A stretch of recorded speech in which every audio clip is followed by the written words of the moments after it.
do? Oh my God. Oh my God.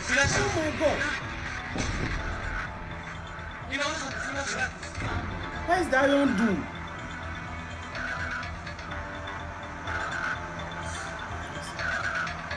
Three times, not once, not twice, 3 times. In less than 24 hours, Iranian missiles have torn through the skies over Tel Aviv. And right now, Juan, as you're watching this, a third wave of strikes is hitting one of the most densely defended cities on the planet. And the defense systems are not stopping them. Let me say that again so it lands the way it should. The Iron Dome, the Patriot batteries, 2 systems that together represent over $100 billion in American and Israeli defense investment, systems that have been held up for decades as the gold standard of modern air defense, are failing in real time, on camera, in front of the entire world. And the people who sold you those systems, who sold those systems to dozens of governments across the planet, have nothing to say right now except we are recalibrating. Recalibrating. That is the word they keep using. And I need you to understand what that word is actually covering up. Let's establish what we are actually watching tonight, because the scale of this is not being communicated clearly enough in the mainstream coverage. Wave 1 hit Tel Aviv. Emergency recalibration. Battery positions adjusted. Radar parameters updated. New interceptor stocks brought forward. Official channels expressed confidence that the defense architecture had absorbed the lessons and was better prepared. Wave 2 hit Tel Aviv. Same story. More adjustments, more confidence. More official assurances that the systems were adapting to the threat. Wave 3 is hitting Tel Aviv right now. So here is the question that nobody on television has the guts to ask directly. At what point does recalibration become a euphemism for we don't know how to stop this? Because 3 waves is not a glitch. 3 waves is not bad luck. 3 waves is a pattern. And that pattern is telling us something about the fundamental capability gap between what Iran has built and what America and Israel deployed to stop it. A gap that the pre-conflict intelligence assessments apparently did not fully understand. Let's talk about the Patriot system, because this failure doesn't just matter for Israel. This matters for you, for your country, for every American ally watching this unfold tonight. The United States has sold Patriot batteries to over a dozen countries: Japan, South Korea, Saudi Arabia, the UAE, Poland, Germany, Romania. These governments built their entire air defense doctrine and their entire national security architecture around the assumption that Patriot works. And right now, over Tel Aviv, Patriot is not working. Every defense minister watching this broadcast tonight is asking the same question. Did we buy the wrong system? The PACI-3 interceptor, the most advanced Patriot variant currently in service, was specifically engineered to defeat ballistic missile threats. How can an air defense system couldn't defend the air? Was used relentlessly by American defense contractors as a sales 3 pitch. times strike. Look at the intercept rates. Look at the performance data. Patriot And works. all landed But through. the Fatah missile is not the Houthi missile. Tel And Aviv here's is what going nobody down. in the defense procurement world wants to say out loud. The Fatah was specifically Yes, designed so to we defeat African Patriot. they call Israel. Iranian military engineers God of spent Israel. years, Why potentially is it? decades, studying PAC-3 radar frequencies, See, intercept see, geometries, see, and see, response see. windows. And then they built a missile that exploits the gaps. This is not an accident. This is not Iran getting lucky 3 times in a row.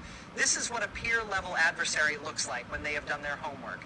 Now let's talk about the Iron Dome failure, because this one is even more uncomfortable. And I want to be precise here, because Iron Dome defenders will immediately say it was never designed for this threat. And they are technically correct. Iron Dome was built to intercept short-range rockets and artillery shells, the Hamas threat, the Hezbollah threat, slow, predictable, relatively unsophisticated projectiles fired from close range. Against that threat, Iron Dome's intercept rates have been genuinely impressive. That is real. That is not in dispute. But here is the uncomfortable truth that the third wave is forcing into the open. Israel spent billions building a system that creates psychological immunity to the wrong threat. Every time Iron Dome lit up the sky and intercepted a Hamas rocket, it sent a message to the Israeli public, to Israeli politicians, to Israeli military planners: we are protected. The dome holds. Sleep well. And that message, like that feeling of invulnerability, that may have been one of the most strategically dangerous things that ever happened to Israeli national security, because it created a doctrinal overconfidence, a comfort with the idea that missiles fired at Israeli cities would be stopped, that the sky over Tel Aviv was sealed. The sky over Tel Aviv is not sealed tonight. And the question the Israeli public is now demanding an answer to is not tactical. It is existential. What is the plan? Let me say something that is going to generate angry responses, and I am saying it anyway because it needs to be said. The theory of victory that launched this operation was built on two assumptions. First, Is it that a American and rocket? Israeli strikes could degrade Iranian military capability fast enough to prevent effective retaliation. Second, that even if Iran retaliated, the defense architecture was robust enough to protect Israeli population centers while the offensive campaign continued. Both of those assumptions are now visibly, publicly, undeniably wrong.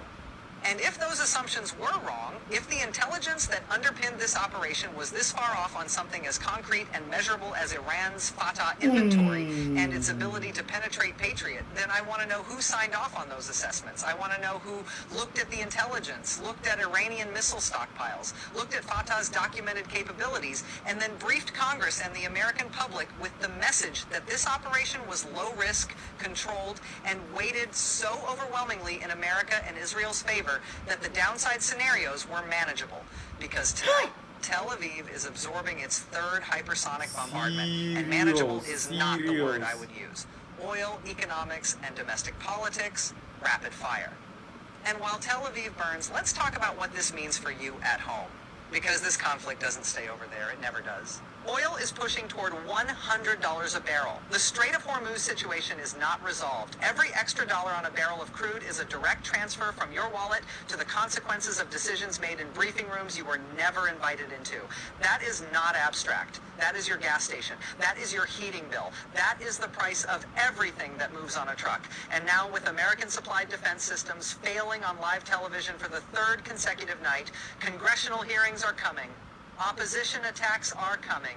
Every American ally around the world is quietly calling their defense ministers and asking whether the systems and commitments they purchased from Washington are worth what they paid. That is a credibility crisis. And credibility crises have a cost that doesn't show up on a defense budget spreadsheet.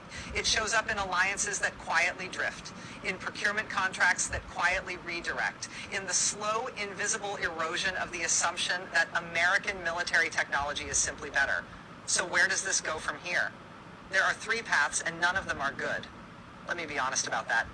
Path one, dramatic escalation. Massively intensify strikes on Iranian territory. Try to locate and destroy whatever Fatah infrastructure is still operational. This is the path of maximum risk. Maximum risk of Iranian counter-escalation. Maximum risk of the conflict pulling in other actors. Maximum risk of a miscalculation that nobody can walk back. Path two, a negotiated pause. Back-channel communications. And there are several active ones according to sources, to establish a temporary halt while a longer-term framework is explored. The problem here is that both sides have made public commitments that make stepping back politically humiliating, which means any deal happens quietly, slowly, and probably after more damage is done. Path 3.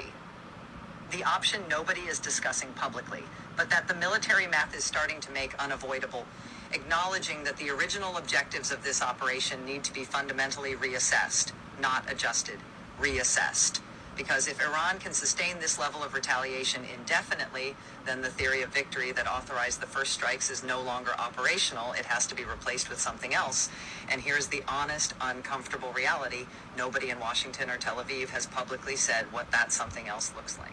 Here is what we know as of right now. 3 waves of Iranian missiles have struck Tel Aviv in under 24 hours. The Patriot system has failed to stop them.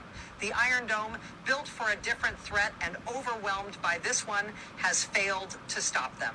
Iran's Fatah inventory is demonstrably larger, more dispersed, and more capable than the pre-conflict assessment indicated. The theory of victory is under serious, visible, undeniable stress. The American public, the Israeli public, and every allied government that purchased American air defense technology deserves honest answers about what went wrong with the assessments that started this, and what the plan is to actually protect the people now living under fire.